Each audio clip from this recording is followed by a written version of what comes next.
Já viu o céu assim e pensou: será que vem tornado por aí? Se o céu tiver uma nuvem gigante, parecendo uma bigorna, isso é uma cumulonimbus, a nuvem das tempestades.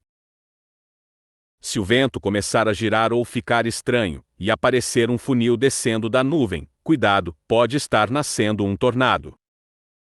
E se o céu ficar esverdeado, é sinal de granizo e ar muito úmido, um alerta de tempestade forte. Viu algum desses sinais? Corre para um lugar seguro e se inscreva no canal para aprender mais sobre o tempo.